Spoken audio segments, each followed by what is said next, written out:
अस्सलाम वालेकुम दोस्तों, इस वीडियो में आप जानेंगे क्या है 14 मार्च को लागू होने वाला नया कफिल कानून। हिंदी में समझिए आसान तरीके से। पहले समझ लीजिए ये कानून है क्या। आसान लफ्ज़ों में अगर कहा जाए तो इस कानून के तहत अजनबी वर्कर यानी विदेशी नागरिक अपनी मर्जी से अपना कफिल और अपनी कंपनी चुन सकता है कहीं पे भी काम करने के लिए, लेकिन कुछ कंडीशनों के साथ। वही कंडीशन हम इस वीडियो में जानने वाले हैं। सबसे पहले जान लीजिए कौन लोग हैं जो इस कानून का फ़ायदा उठा पाएंगे। इस कानून का सबसे पहले फ़ायदा उन लोगों को मिलने वाला है जो लोग सऊदी अरब में नई वीज़ा पर आए हैं और उनको सऊदी अरब में आए हुए 1 साल हो चुका है।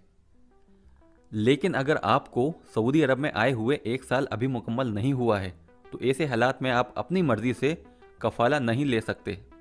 लेकिन अगर आप जिस कफिल या जिस कंपनी के पास हैं वो लोग अपनी मर्ज़ी से आपको इजाज़त देते हैं कि आप जहां मन हो वहां काम कर सकते हैं, तो ऐसे हालात में भी आप 14 मार्च को लागू होने वाले कानून का फ़ायदा उठा सकते हैं।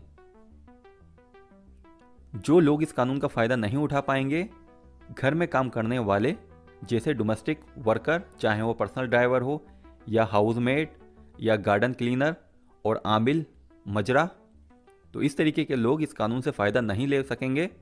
जिन लोगों का अकामा निजी काम करने वाला अकामा है, जिन्हें हम लोग घर में काम करने वाली वीज़ा यानी आमिल वीज़ा भी बोलते हैं, ऐसे लोग इस कानून का फ़ायदा नहीं उठा पाएंगे। घरेलू वीज़ा को छोड़कर बाकी जितनी भी वीज़ा की कैटेगरी हैं वो सारे लोग इस कानून का फ़ायदा उठा पाएंगे। नकल कफ़ाला लेते वक्त किन बातों का रखें ख़ास ध्यान। अगर आपको अपने पुराने कफिल से तनाज़ुल लेना है और नई जगह जाना है तो ये ज़रूरी है आपका एग्रीमेंट रजिस्टर होना चाहिए। जिस कफिल के पास अभी आप हैं उस कफिल के साथ जो आपका एग्रीमेंट या समझौता आपने किया था वो सरकारी दफ्तर में रजिस्टर होना चाहिए। अगर आपने एग्रीमेंट रजिस्टर नहीं कराया है तो आप फ़ौरन से पहले अपना एग्रीमेंट रजिस्टर करा लें।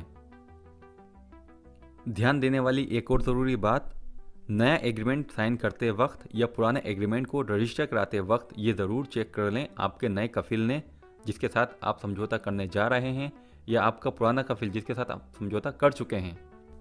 इस बात को ज़रूर जांच लें कहीं आपकी कंपनी या आपके कफिल ने आपके एग्रीमेंट पे ये तो नहीं लिख रखा है कि आप 2 साल तक इस कंपनी या इस कफिल के अंडर में ही काम करेंगे, इसके अलावा आप कहीं और काम नहीं कर सकते। और उस एग्रीमेंट लेटर पे आपके साइन मौजूद हैं, उस पे आपने साइन कर रखे हैं, तो ऐसे हालात में भी आप 14 मार्च को लागू होने वाले कानून का फ़ायदा नहीं उठा पाएंगे। साइन करने से पहले आप ज़रूर जांच लीजिए कहीं आपको 2 साल के लिए ग़ुलाम तो नहीं बनाया जा रहा है।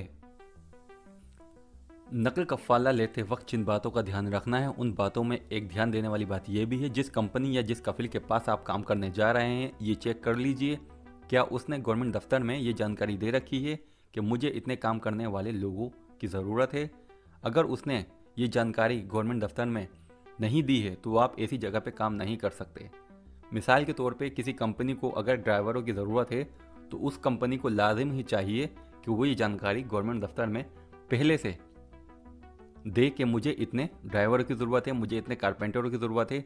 अगर ये जानकारी उस कंपनी ने या उस कफिल ने गवर्नमेंट दफ्तर में नहीं दी है तो आप ऐसी किसी भी जगह काम नहीं कर सकते।